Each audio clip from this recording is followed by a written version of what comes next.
Hey, Brett.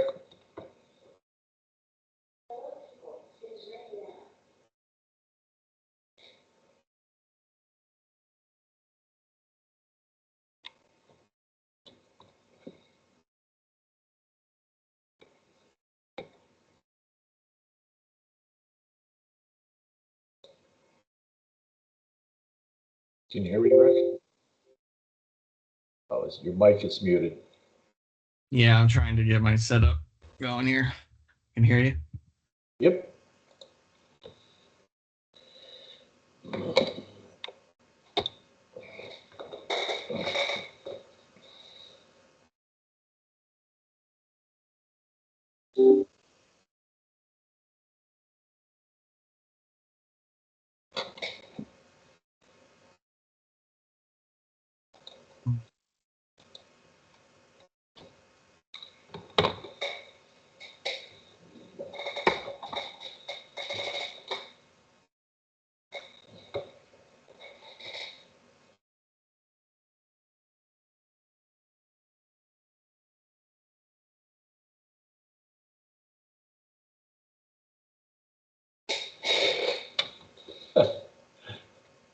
Mr. Chairman, you could admit him.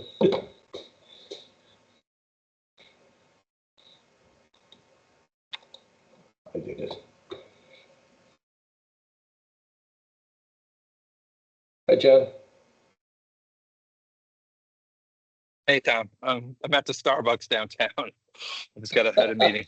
I had a meeting with somebody. Yeah. All right.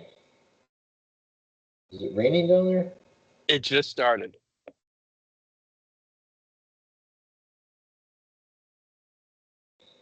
I'm sending a text to Andrew. Ask if he's joining.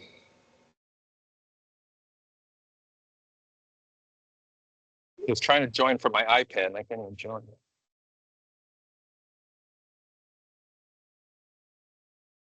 Just to leave the camera off because I'm away from my computer. All right. Oh boy. Andrew says, oh gosh, I just realized it. Okay, well, if he shows up, we're going to have a full attendance.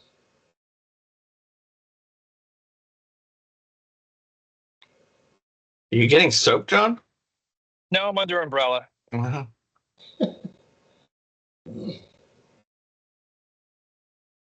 Nothing's nicer than being downtown with the rain. Not sweating.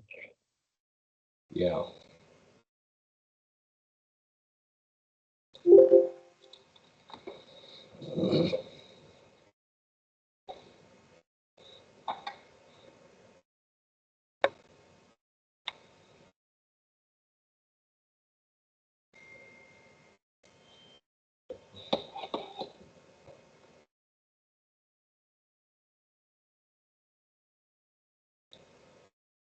He wants to join. He says he needs the meeting forwarded to him.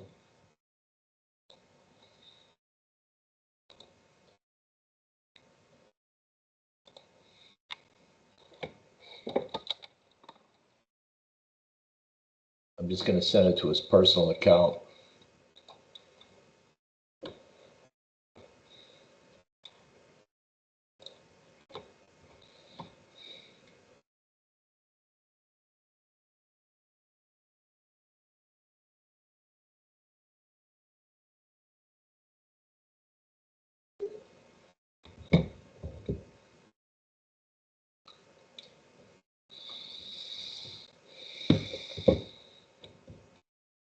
Who'd you send the message to, Tom?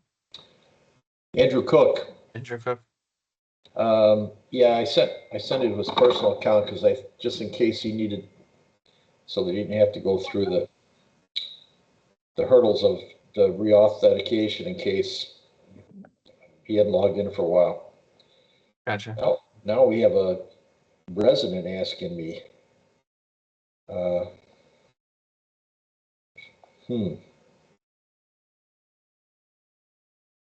So I'm going to forward it to him.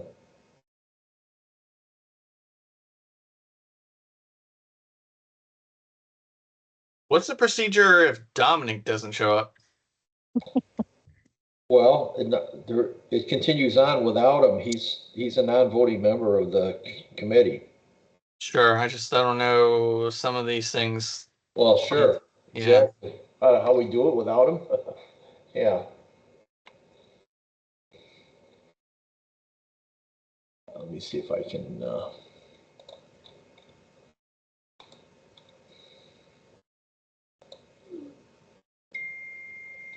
Waiting to be admitted. Maybe the credentials are wrong, he says. Well, that's very possible. I'm just going to send him.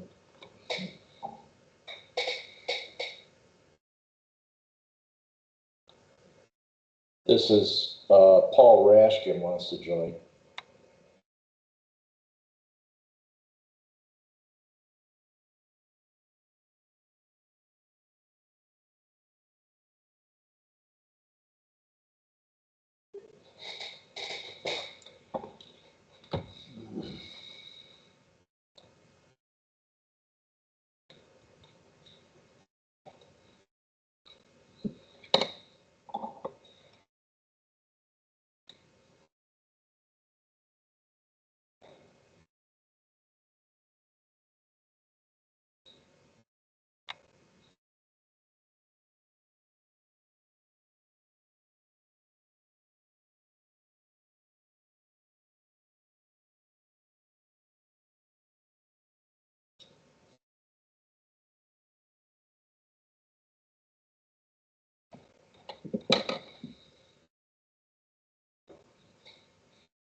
I just messaged Dom. I don't know.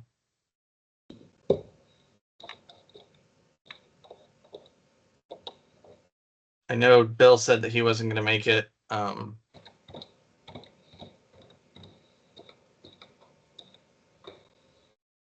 you want me to give a couple minutes for Andrew to join, or? I think Andrew is going to join because I sent him the credentials. And I also sent him to Paul. He says he's going to be on. Andrew says I'll be on in just a moment. Paul Rashkin, he asked, I sent him the new credentials. He's a resident who wants to join. I'm not sure what his topic is, but He's got to yell at somebody. There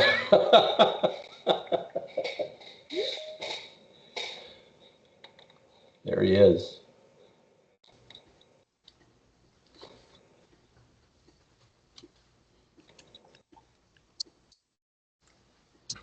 Hey, Paul. Hey, Tom.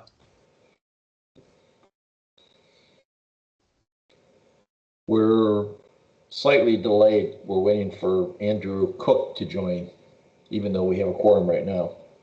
Okay, I think the credentials that are on the website are wrong. Whoever you're waiting for may be stuck there. Yeah. I don't have any prompts to admit anybody else, so.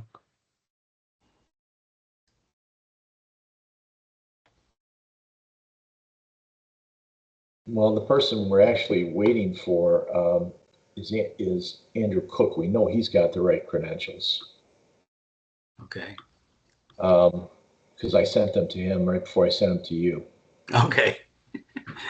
That works. Yeah.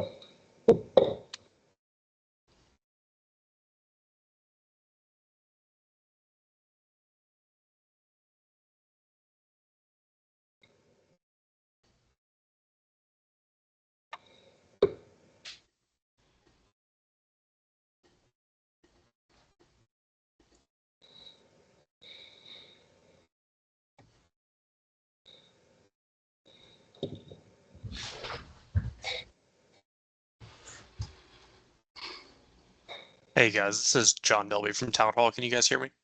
Yes. Hi, John. John? Hi, Breck, Tom. Nice to meet you guys finally.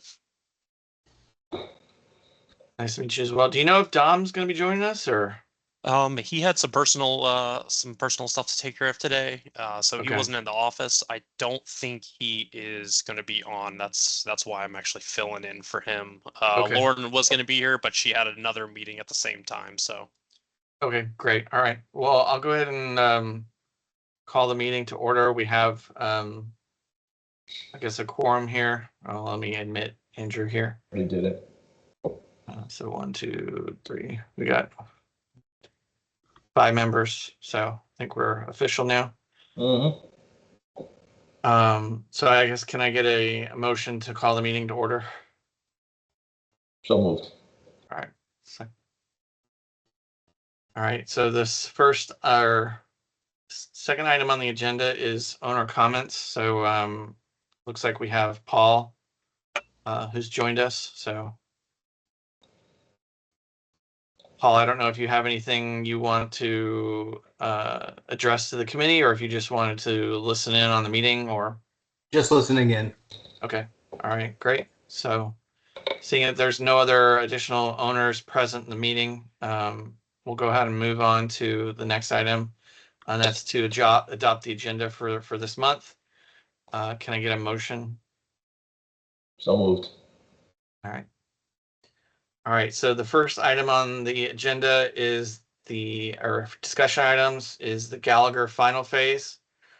I think in the last meeting that we had made the recommendation to the board to go ahead and order 1,000 IDs.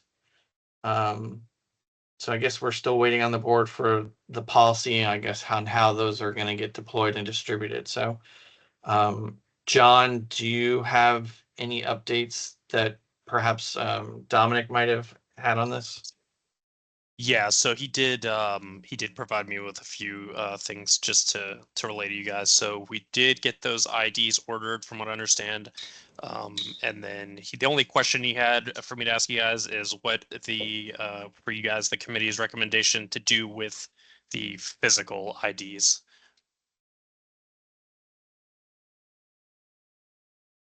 As far as like the physical badges, or? Yeah, so I think what he was referencing is if somebody has the and correct me if I'm wrong, I'm still kind of learning the ins and out of everything here, but I think if somebody has the digital ID, are they keeping the physical ID as well? I think so. I mean, I don't know why we would force them to forfeit a physical ID, but that's just my opinion. When I attended the workshop, that's what they said. Is that they retain both? Yeah, and at the actual meeting where it was approved, it was a consent agenda item, so there was no real discussion. So yes, it was going to be in addition to the current badges. Okay, gotcha. I'll So keep that so- noted. So access would maintain on both the digital and the physical. Yes.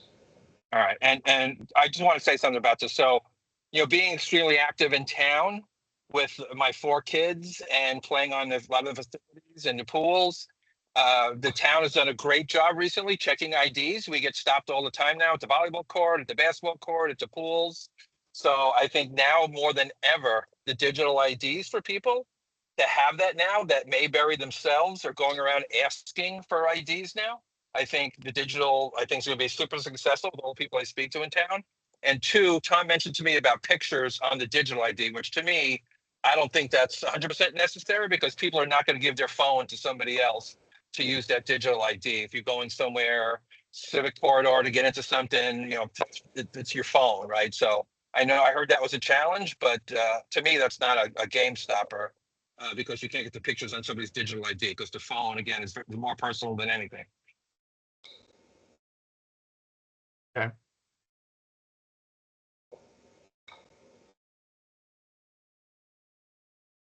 Can say also like during the Independence Day celebration downtown for the fireworks show at the resident only area. I tried it out and I presented.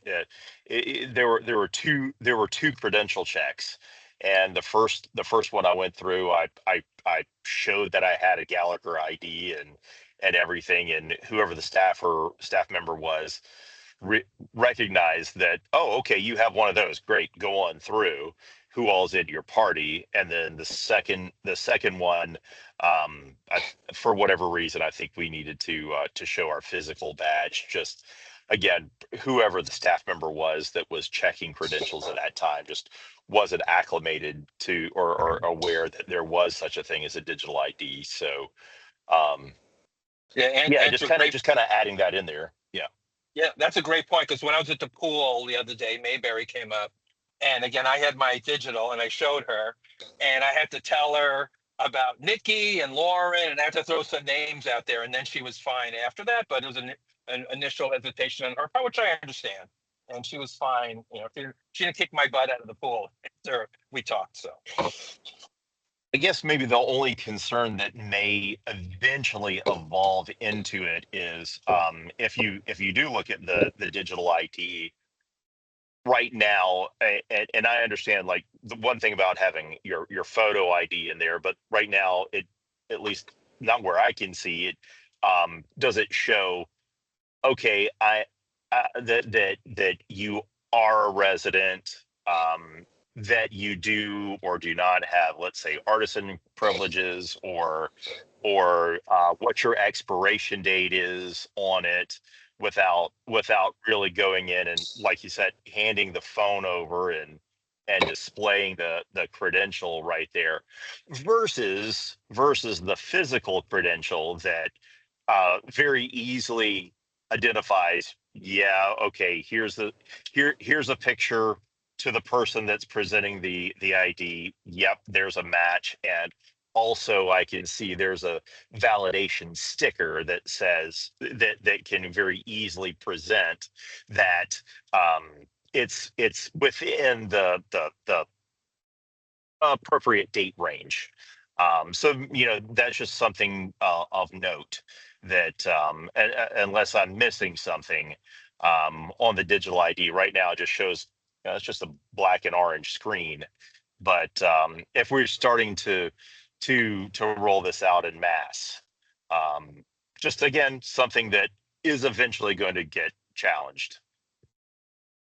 yeah, it'd be nice if I agree on the badge, if you can have your name on it. So at least if it showed my name and I pulled out my license to show the name to match, would be at least a minimum. I don't know. I'm sure in Gallagher you should be able to get at least the name there, if not the picture. We should ask Tom about that. Well, Tom, what do you think about this? Yeah. Well, I don't know. I took the training. My recollection is when you check the box at the bottom that enables the digital ID, that when your badge, your normal card expires, that digital ID is going to expire with it. So we don't need to worry about that element of it. The digital ID is not going to live on past the expiration date of whatever's in there for the card. As far as the picture goes, I don't know of any mechanism on the phone to display the picture or the name. I haven't looked into it enough, apparently, but I don't see how anybody would. It'd have to be part of the app. But if you remember how this was supposed to roll out, that staff, and we could have Mayberry have a reader, the reader plugs into the lightning port or the USB-C port on new devices. And that reader, when the person pulls out their phone, the reader will read that phone. And then if there were a picture stored, the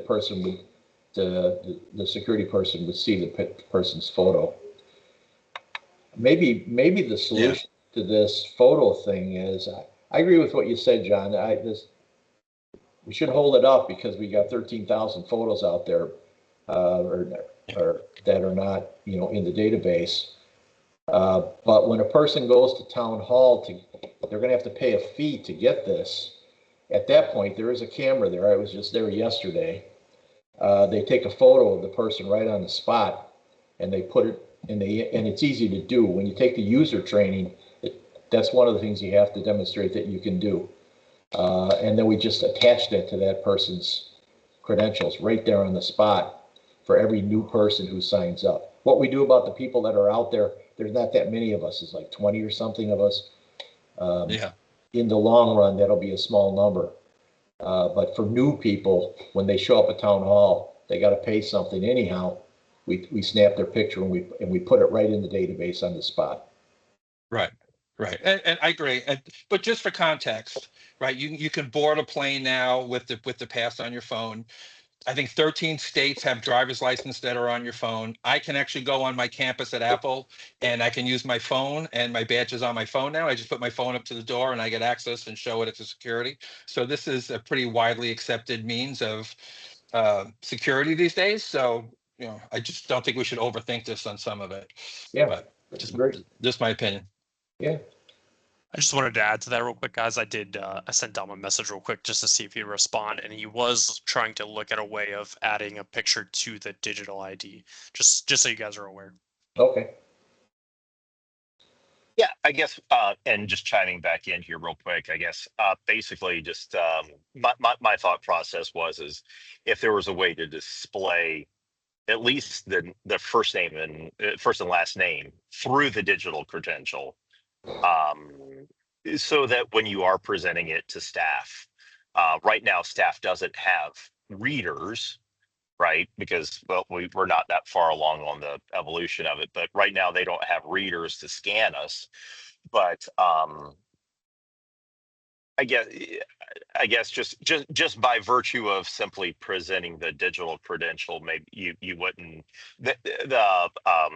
I guess someone just looking at it wouldn't know whether or not it's it's expired or not. You'd have to physically scan it with a reader to do that, as Right. opposed to, okay, let's say any other Apple ID like you were referencing just a moment ago, where you have the name or a boarding pass or something, right? Where you have the name, you have the date, you have something there that just. So anyway, that's all. Just kind of food for thought. Again, not saying that we abandoned the program by any stretch, but Yeah. just if there's a way of of just presenting the user information, or but then that can again be quelled by eventually we have readers to Yeah. just scan stuff. So that's all. Just Yeah. just kind of putting 2 cents in there. So And Andrew, those are great points. This was last year when I was beta testing, when it did expire for me the first time, the badge that said celebration in the Gallagher app no longer showed up. So once it expired, it took it out of the app itself. So when you again, this could change. This was last year's version of it. So just by having that okay. one thing there, it said celebration means it's active. If it's inactive, it went away last year. So, but I agree, the name or Okay. picture would Cool. be good. Well, Yeah. okay. Oh, thanks for volunteering that. I didn't know that. Thank you. Yeah.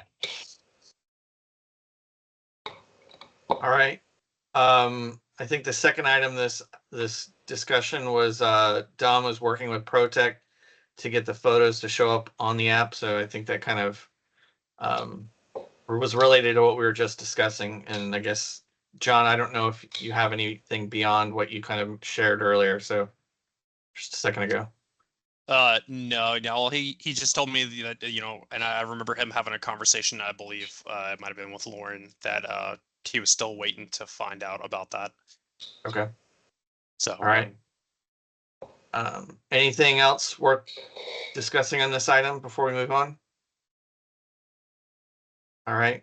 We'll move on to the next item. Celebration.fl.us emails that have been provided to residents. I think we had discussed making a recommendation to the board that we, I guess, work on expiring these accounts. And I guess we're waiting on direction on what the board felt with that, as far as how they wanted to kind of roll out sunsetting these emails. John, do you have anything to fill in for Dom since he's away? yeah, so he did want me to communicate that he had requested a list of the names of the users who still have these old accounts, just to see who they were. Okay. I haven't gone through the notes of any of the workshops.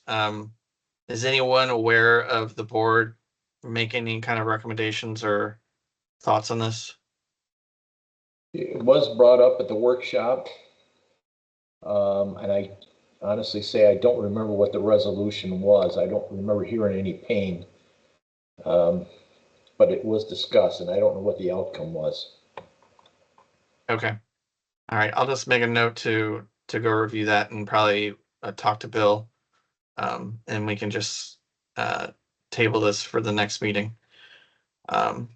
So we'll move on to item C, the security systems. So I think Dominic was going to give us a status of where we are currently. Yeah, so in regards to the dog park and adding the cameras, so the current estimate that he gave me, and this is with construction and the new cameras, was at about 15,000. And then I noticed here on your screen share, he had that same thing about needing more quotes on the construction because of that. So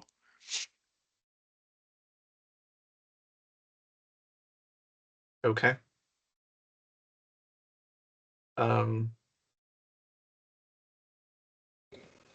This is not Tom, really. It Tom, was, is any of this related to our discussion about the resolution or? yes. Well, Yeah. The cameras that Dom is proposing are in their literature they claim to be 889 certified. So that, and if they are, I don't think that's a big issue. I think a bigger issue is the interoperability with our existing servers. The fact that they have to run on their own. Now we have parallel security systems. I think that's a bigger deal. And then the new system is incompatible with our Gallagher door access system. So as far as purchasing unified cameras and putting them up, whether or not it's an 889 issue, I think is a non-issue. What's Big, the issue with the incompatibility with the door systems? Well, Gallagher Unify, it doesn't have an API that works with Gallagher that I know of, and I could find no such reference in the Gallagher literature.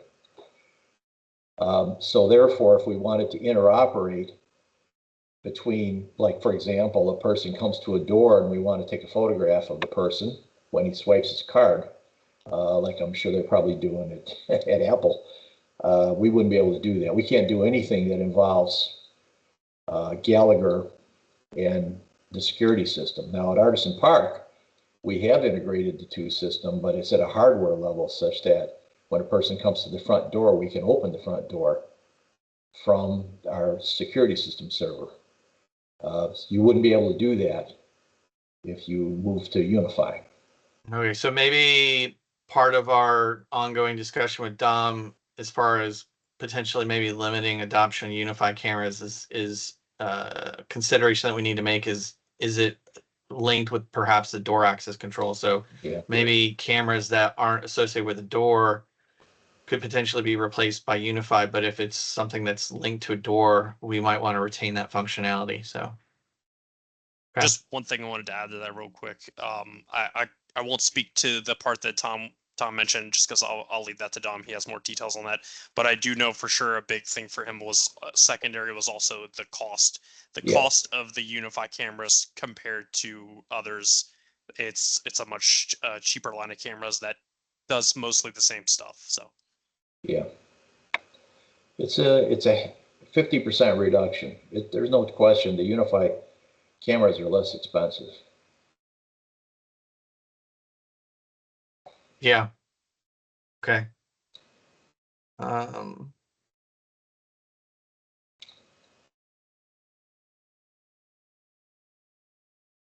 right, I think I'm going to save the discussion about the resolution for just committee comments. So if is there any further discussion on the security systems as is? Nope. Okay. All right. The next item on the agenda was to reach out to other committees to see what the IT tech committee could potentially do for them as far as if they had any problems or wanted to collaborate on ideas. This was partially an action item on my part. I did reach out to a couple of committee leads, the ones that I could find contact information on. I have not gotten a response back from anybody as of yet. There are several committee members that I don't have contact information from, and I had spoken to Dominic previously about having the communications committee update the website with all the committee leads. I checked yesterday and it still looks like that hadn't been done. So I actually was going to ask Dom what the process was for updating the website, and whose responsibility it is to do that, because it seems like kind of this what seems like a trivial task has kind of fallen on by the wayside. So Just And real quick, I'll jump. oh, I'm Yeah, sorry. sorry, go ahead. No, Okay. go ahead. Yeah, yeah. So just real quick, Breck, I just wanted to see. Did leave me a note about. Is this about website redesign? it's not Is that about the what you're- web. It's not about the redesign. It's just about, I guess, general maintenance of the existing website. There are several pages that have like all the committees listed and who are the Mhm, mhm. members, and Yeah. like most of them aren't up to date. So Okay, gotcha. Understand. He didn't leave me anything specifically about that. So, but he if kind of- anything you guys have questions about, like for him specifically, if you just let me know, I can leave notes for him, and he can contact you guys if need be about it sooner than the next meeting, if that's Yeah. what you guys want to do. I think my question would be is he the one that's responsible for updating? Because he kind of indicated that the communications committee was their purview, was to making those changes. So I guess yeah, that's my question is who's supposed to do that, and then how do we follow up with them as far as getting that done, or if that's something that Dom just hasn't gotten to himself. So based off of what he left to me, I'm going to say that I think that is the comms committee's job, but I'll verify that with him, and he can let you guys know. Okay. And then just, I guess, a comment to the committee, our committee, is this something that we feel that has to be in the purview of the comms committee? Like, is this something that they exclusively should have the responsibility to maintain, or should other people potentially be able to do this? I know we kind of didn't want to get into the day-to-day operations or kind of some of the operations things, but this also kind of feels like something that we have some hand in. So Could you repeat? Yeah, I'm not sure who actually is responsible for updating the Yeah. celebration website. Like who, being a WordPress website, obviously you could have multiple contributors there, but just yeah, like you said, it does appear to be just a sort of a rudimentary task, just to update contact information. But who has that? And back to that point, I need to follow up with Dom as well. That was something that he and I, like you, he and I were to be in contact about that, and have a sharing of contact information of the other committees, committee members rather, so that I had offered to be able to put together and host a collective meeting of all the subcommittees for a town in Artisan Park. So I'll share that burden as well and say that I need to follow up with Dom on that so that I can reach out to all the chairs of the other subcommittees so we can extend that invitation to them. sure.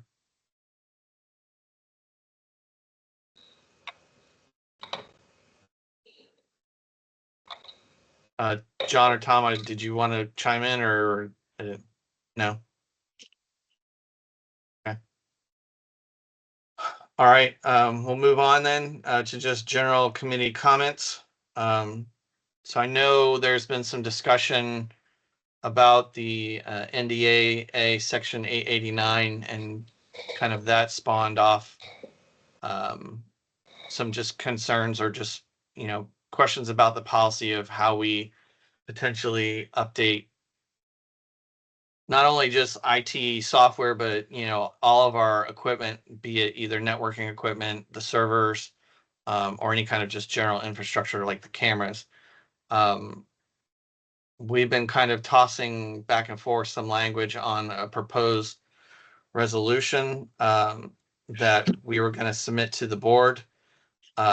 This is still in a draft state, but I wanted to at least share with the committee, and I will send this out so that we can kind of socialize it some more. But Tom had kind of put a tried wordsmithing a document to try to limit to make sure that this wasn't super broad as far as kind of us having oversight over Grand Manors and whatnot. We just want to make sure that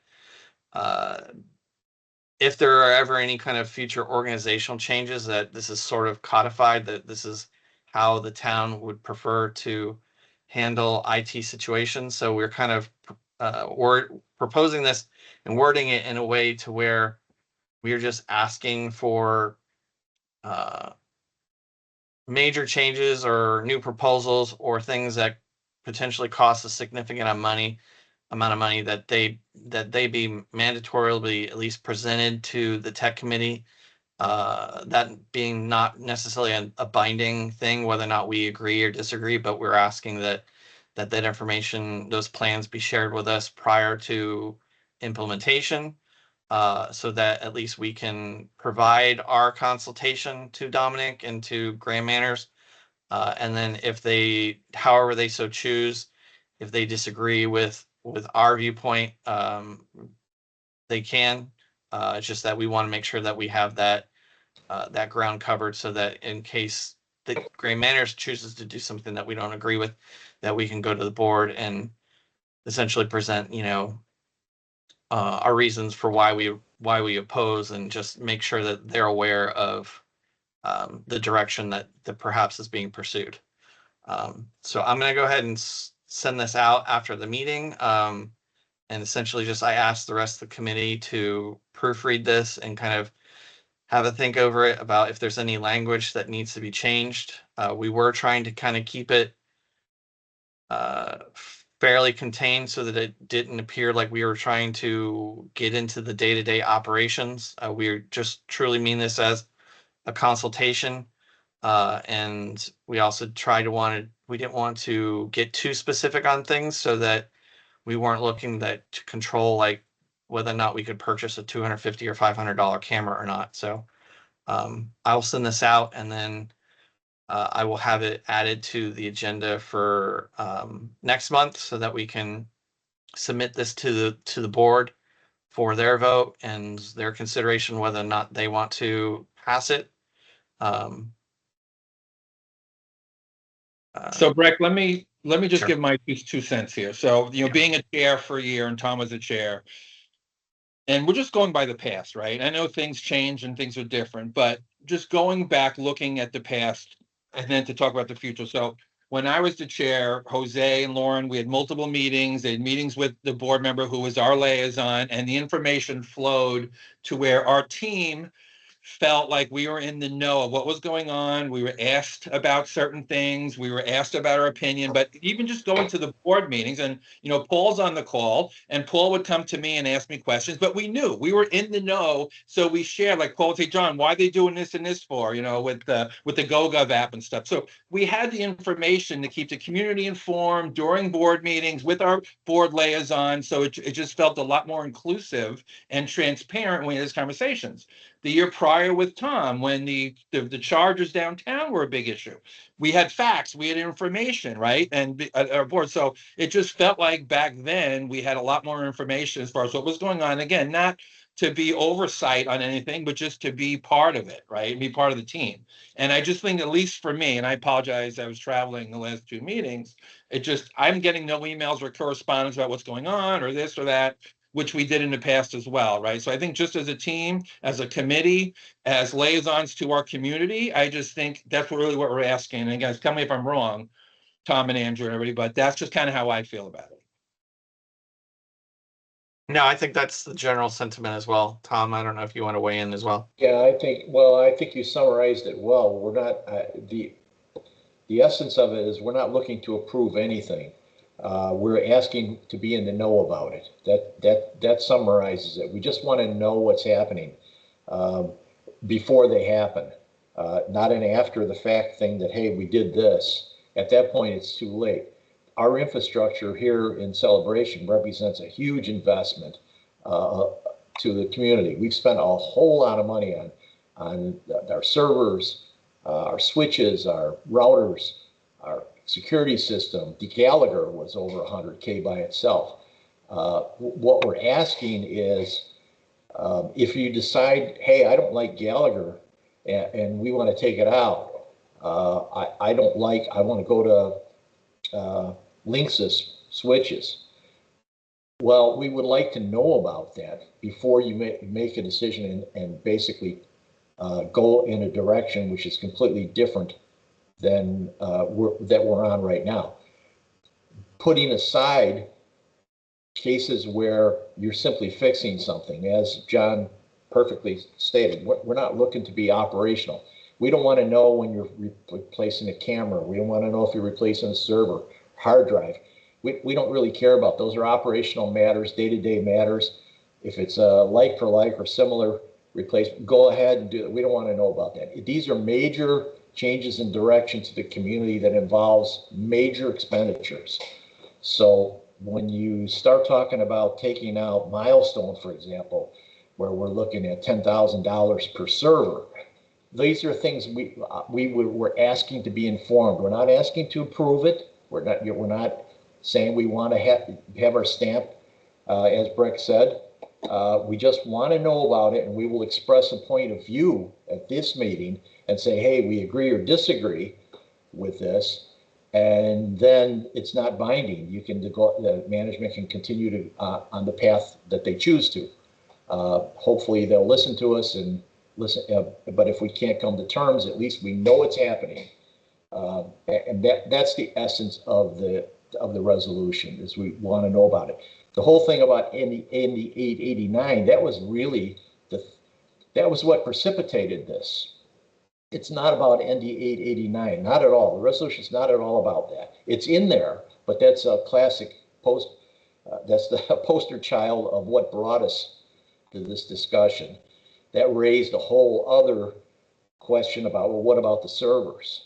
We're going to throw away the cameras. What about the servers? And so now we started thinking at a higher scale. We're like, holy cow, we just switched to the servers that we're on. We'd certainly like to know if we're going to. So forgive me for filibustering, but the essence is we just want to be in the know.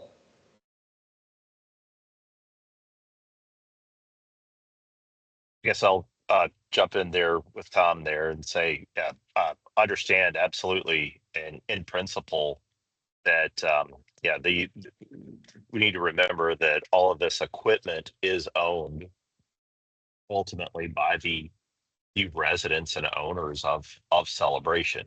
And yeah, we're just echoing everyone's sentiment here as well. We just want to be kept apprised of the situation and just be part of the conversation, so that we're there. And I'll make two notes on this.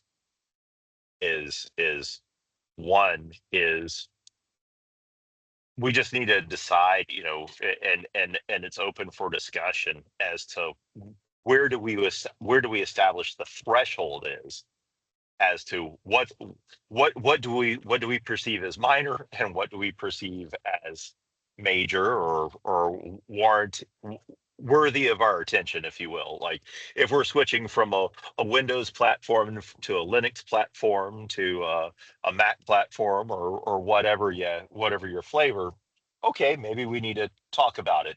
Or is it a dollar figure, or as Tom pointed out, is it a platform or a brand manufacturer, for between Unify and Gallagher or Milestone.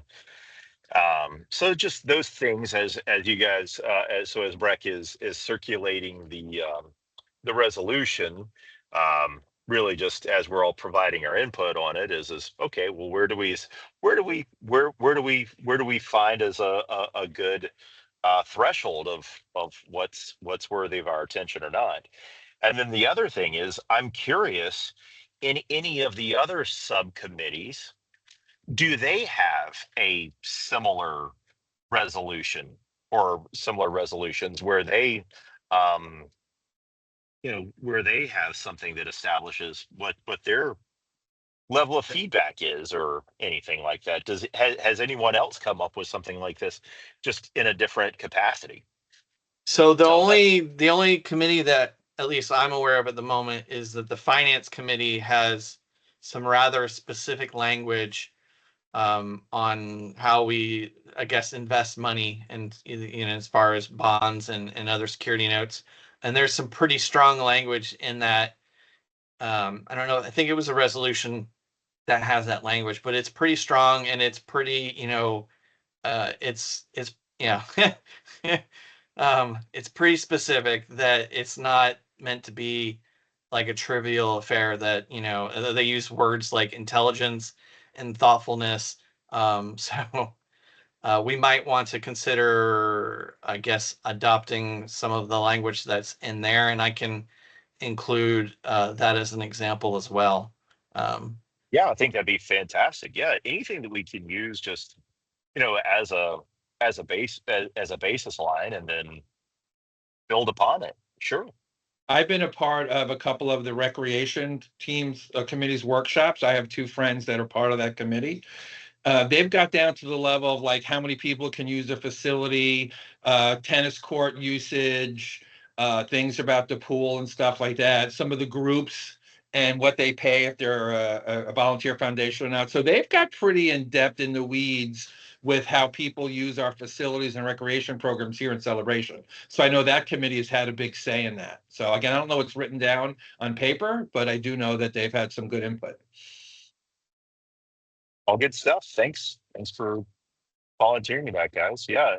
Yeah, Breck, if you wouldn't mind, if you have access to any of those other documents that you can circulate with the resolution as you're distributing it to the rest of us, and that would all be good food for thought. Sure, I will make a note to go research the recreation committee as well. But I'll send that out. All right. And I was gonna say, and Nikki, who's with the recreation park, she's awesome, right? She works very closely with that committee on some of those resolutions.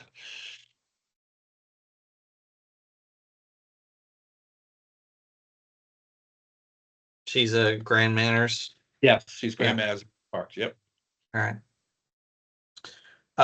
Okay. So having said that, any additional committee comments? Any topics of discussion that we need to potentially bring up for next month's meeting?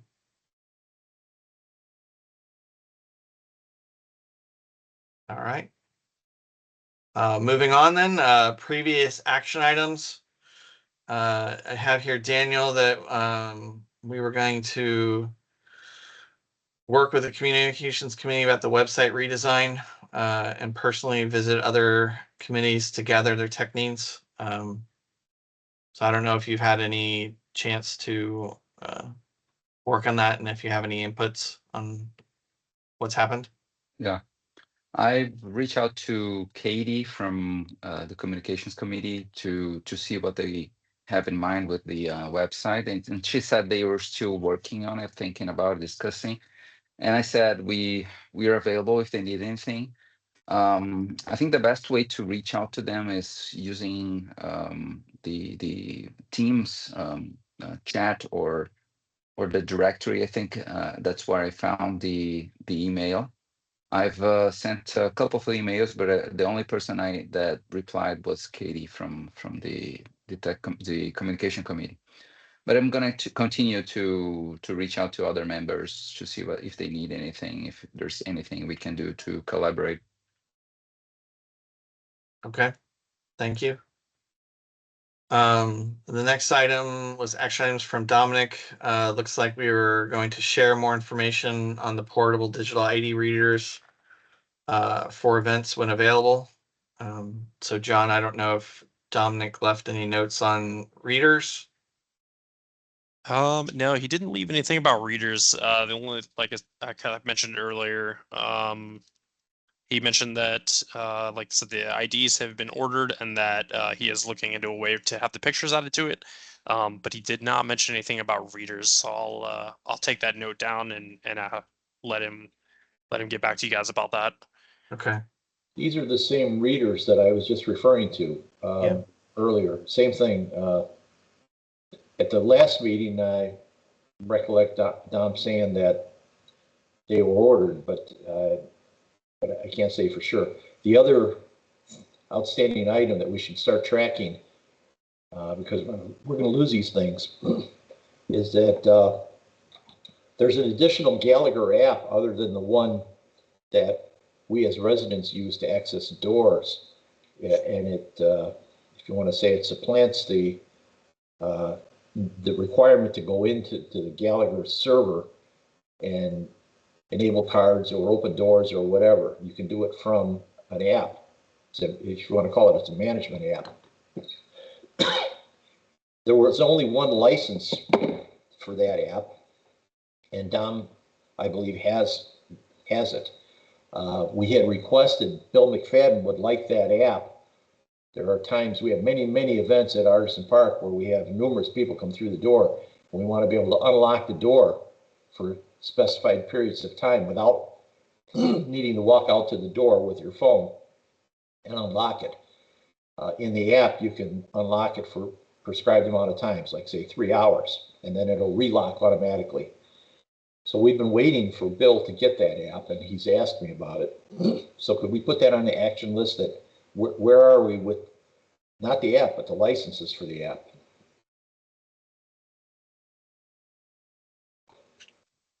Sure. The I can tell you the name of the app if you need it. But we need to get we need to follow up. It's called Gallagher SMB. SMB. SMB. Capital letters, SMB. Sigma Micro Bravo. Yeah. So where are we with the licenses to use the app? We'd like to get them on Bill's phone. Get one on Bill's phone.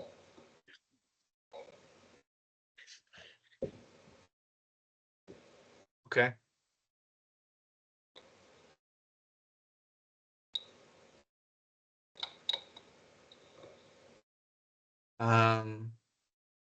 Looks like Dom also had on here that he was going to continue management to prompt other committees to express any needs and reach out to us. So I think between me and Andrew, with our kind of outreach efforts, we can kind of try to address that.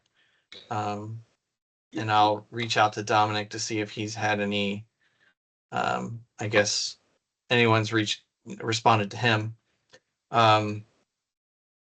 I guess the third item is sending out reminder emails for upcoming tech committee meetings. I know we've kind of had an issue the last meeting or two as far as things showing up on people's calendars and people getting notices, I guess, not on time. So I guess what's the general feedback on this month's meeting as far as people getting notifications and things showing up on people's calendars? Obviously, since we have 5 people in here today, that I guess the attendance is a little bit better, so that speaks for itself. So, well, it ended up on our calendar, so that part was good. But it also needs to be correct on the website. Any resident, with all due respect to Paul, who I really like, I shouldn't have to have Paul text me and ask me what's up with how do I get into the committee meeting, not knowing that the meeting changed a week. There was no notice, no indication sent that the meeting was changed to this week, and now this week, he texted me saying that he couldn't get in because the information on the website was incorrect. So somehow, this goes all the way back to Jose. We have to fix this. I don't know how hard it could be for us to if they give us control, I will personally do it myself and make sure it's correct. But it needs to be correct on the website all the time. Sure, agreed. And then I guess that also kind of leads into our discussion a little while ago about having access to potentially update some of those things. So not having to rely on somebody else. So Yeah, and that also go to other subcommittees as well. That I would venture to say we're probably not unique in that. We're the only ones that maybe don't have the up-to-date information published. So yeah, if that's something that we can help spearhead and contribute to. So John, you'll that'd be take good. that back as a comment from this discussion, but not that I want to pile on. So don't get me wrong. I'm just trying to communicate the facts. But this week, I'm sorry, last week we had a Coral Board workshop meeting, and it was on the website. But so I attended I plan to attend virtually. I'd much rather attend virtually than in person. And when I went to attend, I was met with some sort of a meeting title that said in person only. My only comment is that's a little late to let us know that it's in person only. When you go to the website, I would have expected to go to the website and find out there that it's in person only, and not give me a Teams link that then brought me to a place that told me it was in person. So I found that very frustrating because I like to attend the board meetings and I want to know what's going on. But now I have to wait for the recording for this. It may be out now, but I have to wait to find out exactly what happened at that workshop. Gotcha. So you guys, the essence of it is you guys are just trying to make sure that everything is communicated on time, ahead of schedule. That way, like if something changes or if it is a team, if it can be in person or virtual, you can kind of choose your preference, that kind of thing. Yeah, regardless of how it's the information on the website needs to be. I don't know if we're subject to the notice, meeting notices that they have to be noticed or not. I don't know if we're subject to those rules or not, but I would certainly think that the Coral Board workshop would be subject to those rules. And it can't be that you go to the website and then find out that you really can't access the meeting that you really wanted to attend unless I get in my car and drive down there on the spot because it was time for the meeting. So yeah, that should not happen. I don't know whose responsibility that is. It's not ours. But what I was saying, that with respect to our own committee meetings, this is something that has been a problem for years now. When of us communicating to residents, you want to know why residents don't show up at this meeting? It's because they have no way to get in here. And Paul's the poster child today. He could not, the one guy, and I don't know who else, we don't know who else, may have wanted to attend this meeting, couldn't, because the information on the website is incorrect. Tom, if I can just add, I attended the meeting last week, which is when it was on the calendar for, and sat waiting to be admitted to the meeting for 35 minutes before I finally said to Tom, is the meeting going on? He said, oh, no, it's got postponed. So the website was wrong last week. This week, I can't get in through the credentials that were given. There's been an attrition of information. Not only is it all wrong as to when the meeting is going to occur, I'm entitled to an agenda online too, of every meeting, not just yours, of every meeting.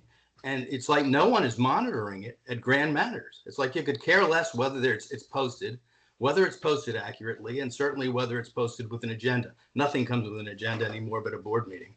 And, if you wonder why the homeowners don't participate, it's because we might just be sitting out there in waiting to get admitted to a meeting that we can't get admitted to, or it's because you finally give up. I'm just persistent, but most people just give up and could care less anymore. As a tech committee, I think you should know the answer to the question you all asked at the beginning. You should be able to get an answer from Grand Matters. Who's in charge of the website? Who is in charge of posting that information? Why isn't it being posted? Those are questions that this committee is entitled to get answers to. immediately, not just we'll see what the answers are down the road. So it's been fun watching the meeting. It's nice to get in and see you all. But man, I was there last week. Where was everybody else? And Paul, you can text Tom or me, which most residents can't. Exactly. And Tom was really embarrassed and helpful in helping me out. And I just figured it was an occasional thing. But the fact is, it's not an occasional thing. More often than not, I can't get into the meetings. I never see an agenda. And now I'm shocked to hear, Tom, that you can't get in, that you couldn't get into that board meeting. I was busy. I couldn't go to it anyway. But can I toss something else out? The recordings are worthless. The recordings of the meetings are completely worthless. You see and hear nothing to speak of. And it's very difficult if you're trying to watch this after the fact to capture what happened at a meeting. You don't see anything. You don't know who's talking. And often it's not legible. It's unintelligible to the person listening.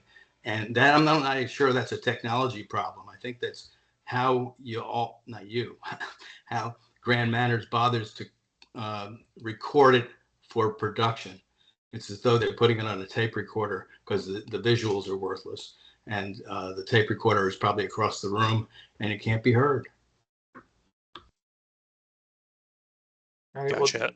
Sorry, I just wanted to add. I'll make sure because I've heard all of you guys for the most part mention that about the website being updated and the meetings. I'll make sure to that be one of the primary things that I mentioned to Dom and Lauren and let them know what you guys have said. So I just want to let you guys know I am hearing you. I'm listening to you, so I'll let them know. Thanks, John. Would you just? I'm serious about the agenda. Will you mention that to them as well? Because whether Yes. I want to attend a meeting or anyone does. Yeah, I will say in terms of the agenda, there was at least effort made. Dom did send out an email on, I think, Thursday or Friday of last week, wanting to finalize the agenda and asking for changes. So whether or not some steps were missed, perhaps, and there's room for improvement, but it's not being completely ignored. So, Breck, it's not you. You had an agenda. I don't question that. Yeah, It's not public. So Yeah. it's nice that the six of you, give or take, know what's on the agenda, but the 6,000 people who live here and pay the bills are the ones that are entitled to see it as well. You're right. You're right. And so we'll take that as something to work with Dom and Grand Manners on how we can improve. And John, you can pass that feedback back. So thank you for your comments. So. All right. Looks like we've covered what we had on the agenda. So looks like we have 2 minutes. We're 2 minutes over. So can I get a motion to adjourn this month's meeting? Second. All right. All right. All right. So the meeting is officially adjourned. Thank you everyone for attending. And John, I don't know if the meeting just will automatically turn off the recording or not. So. I'm not. I can. Are you talking about this actual meeting?